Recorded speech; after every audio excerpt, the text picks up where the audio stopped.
Hello, welcome back to my channel. My name is Ivana, my friends call me Yo-Yo, and today I'm gonna tell you how to get your taxes back from United Kingdom in case you worked in United Kingdom like me without paying in an agency to do that. So I think it's pretty simple to do it by yourself, and I know a lot of people think it's very difficult and it's easy for them to pay 20% a company, 20% of the amount that you get back instead of doing a loan. So today I'm gonna tell you how easy it is, and it takes you like 15 minutes once you got your documents from the place where you used to work. First, like you already know, I called 5 steps. The first step, like you already know, and you probably have it already, is to create an account to HMRC. So you basically go to government.com. You need your first payslip. You need the Social Security, the national insurance number, which is similar to Social Security in America. So yeah, once you got your national insurance number, your first payslip, and you have a address from United Kingdom and you have a phone number, so we go to government.com, create an account, and you also can download the app and use it on your phone. The government.com, the website is very nice, organized, and you can find all the information that you want. You might think it's very crazy, but you can keep track of your tax code to see how many taxes, how much money you paid already, and if you are entitled to get some money back in the end of the year, even the fact that you are not living in England. So yeah, like I said, first step is to create an account.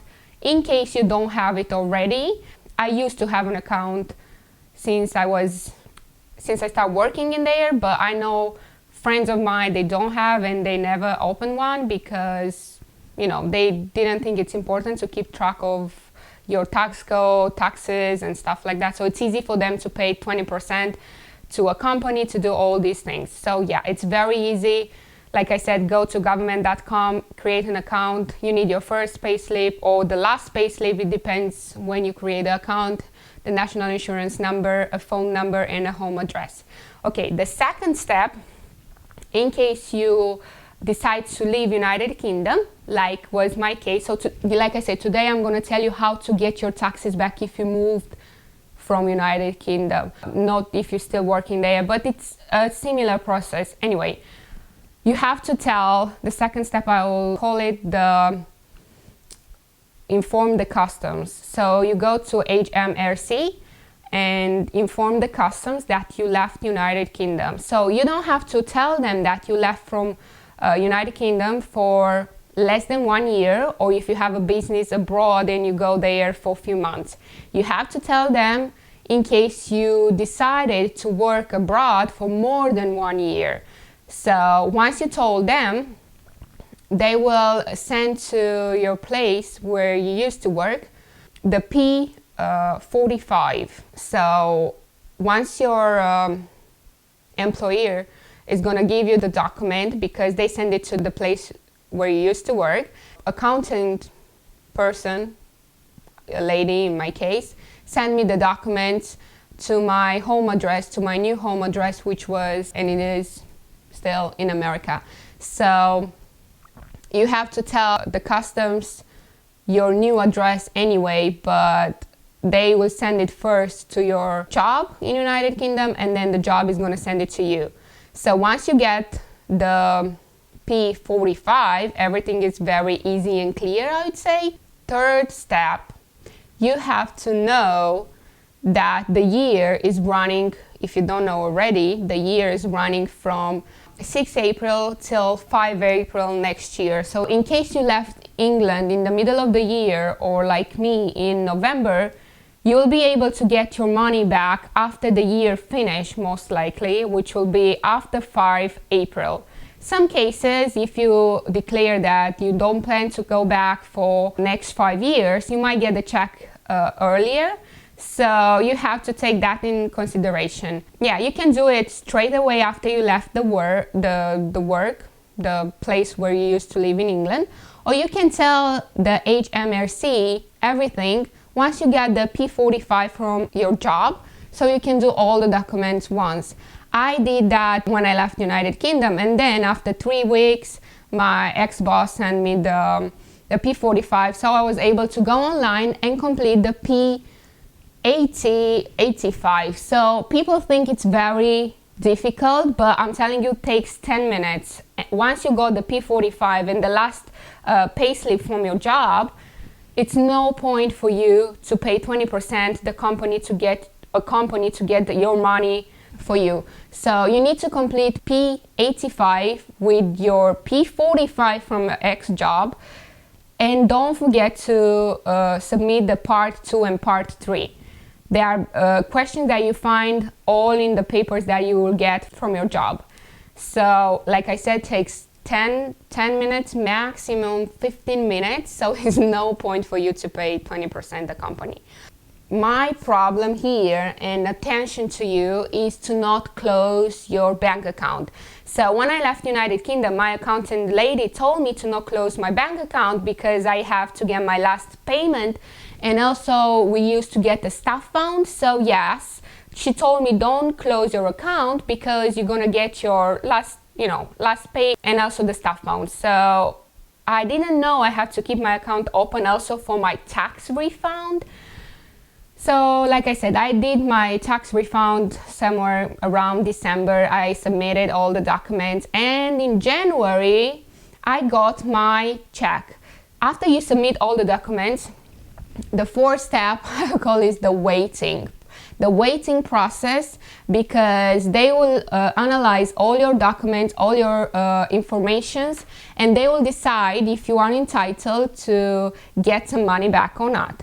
So I was very surprised because in January I got a check. So I was waiting to get a check around middle of April or May, because like I said, the year runs in United Kingdom from 6 April to 5 April. So I was very surprised to get a check in January. They send the check straight away to my house in United States. What I didn't know was that you cannot endorse that check to anyone, and you cannot cash the check in a different country except United Kingdom. So I tried to cash it here because my bank is Barclays. So like in America we do have Barclays. I tried to go to my bank too, so they will not cash any check from the government from United Kingdom. So you need to have your account open, which I was lucky because I didn't close my account. It's different from United States. You don't have to pay a maintenance fee, so I didn't close my account at that time.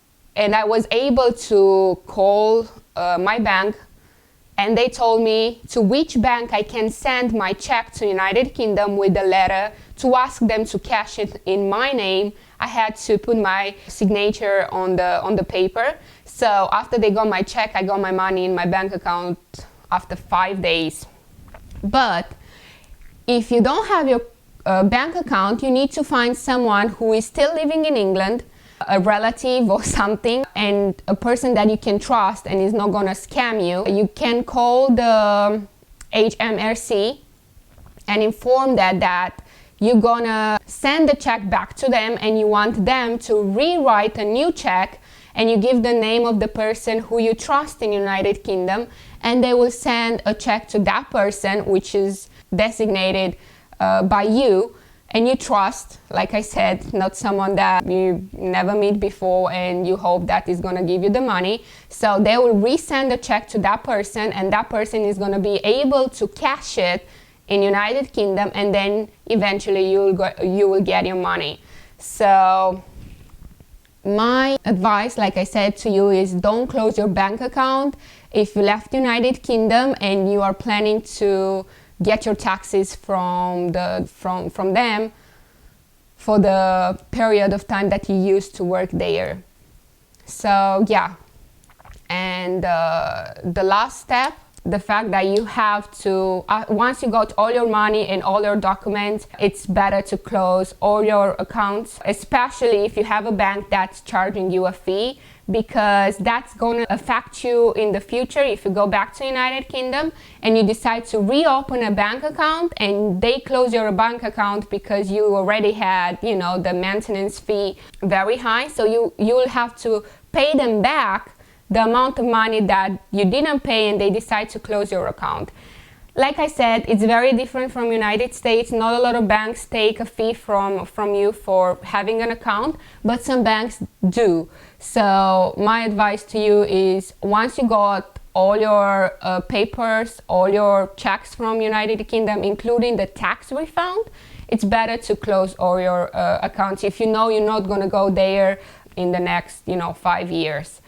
With that being said, thank you for watching, and I hope you learned something today. And I hope you decide to do the taxes alone by yourself without paying a company 20%. My case wasn't, I didn't have a lot of money. I got back like $1,000, but still, I wouldn't pay $200 a company to do that because, like I said, it takes you 15 minutes and $200 for me means 2 dinners out. So yeah, I think you can do the same. And thank you for watching. Be kind to everyone. Until next time, bye-bye.